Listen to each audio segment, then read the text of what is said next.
Hey, how are you today? I wanted to talk to you about personal financial statements. Now, I've made a video about net worth before, but I wanted to make another one because I want to start a series of basic personal finance, so things that we should all know, but maybe don't, because I'm just going to school. Let me first introduce myself. I'm Kathy.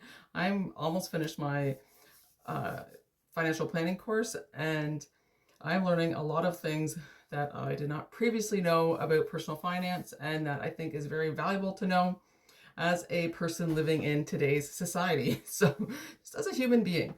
So, I wanted to just remake this video, not remake it, but I guess kind of remake it and kind of start from scratch where, like, on personal finance and what we should know and maybe don't. Because, like I said, a lot of this information is new to me. Whether we learned it in high school, I don't know, but certainly wasn't paying attention, and it's kind of important stuff. So I just wanted to share this and get it out there so that maybe we can take care of our finances a little better. Speaking from my experience, which has been very lacking. So I wanted to take a look today at your net worth statement. Okay, so your net worth statement is a snapshot of your financial status, basically. The snapshot of your financial wealth. How are you doing? Are you in the red? Are you in the green? Or black or red, you know? So how are you doing? So basically it's assets minus liabilities equals your net worth. How much you owe, how much you own minus how much you owe equals your net worth. An example of assets would be like your house, your car, your registered savings accounts like RRSPs, TFSA, things like that. And liabilities is things that you owe. So it's like a car payment, mortgage, rent, credit card balances. And in order to change your net worth, you have to, if you want to increase it, you need to increase your assets or decrease your liabilities, or both will get you there faster. But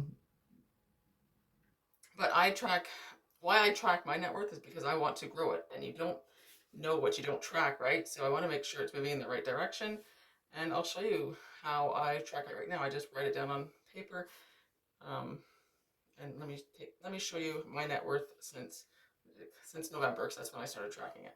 November of 2023. All right. So it's gonna be really scientific here, guys.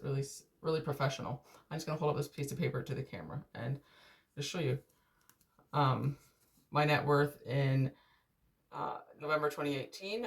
November 2018. That's not right. November 18th, 2023 is November. Oh my gosh, I'm sorry.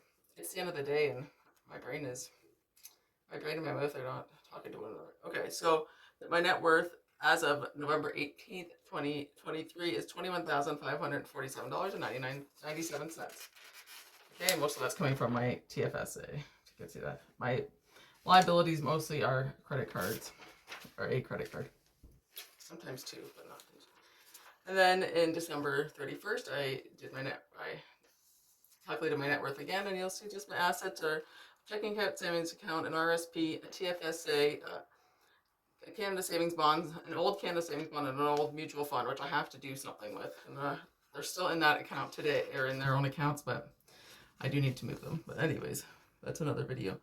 And my credit card is my loan liability, and I was up $2,081.19 from November.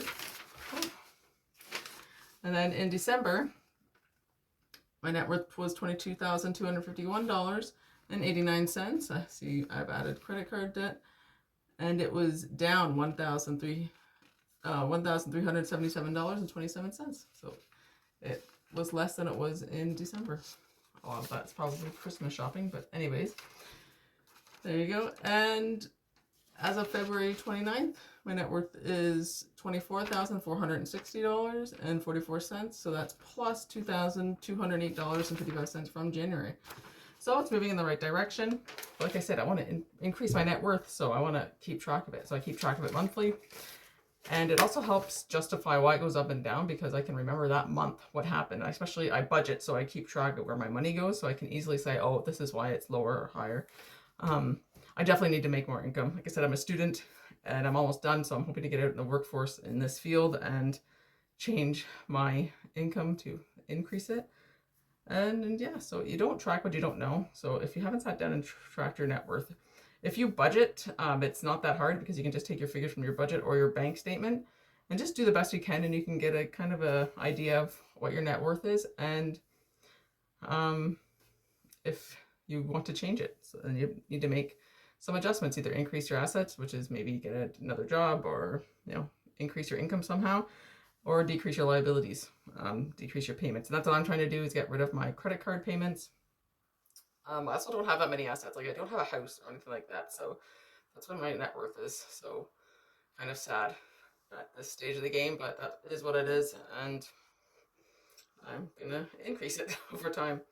So that's pretty much all I wanted to say. Just track your net worth. If one of your goals is to increase your net worth, just track it. Assets minus liabilities equals your net worth. You don't have to do it monthly. I do, maybe quarterly would be good too, but just keep an eye on it and make sure it's going in the direction that you want it to. And if it's not, just have to adjust. All right, well, thanks for watching. If you got anything out of this video, please consider giving it a like, subscribe to the channel, and I'll see you tomorrow.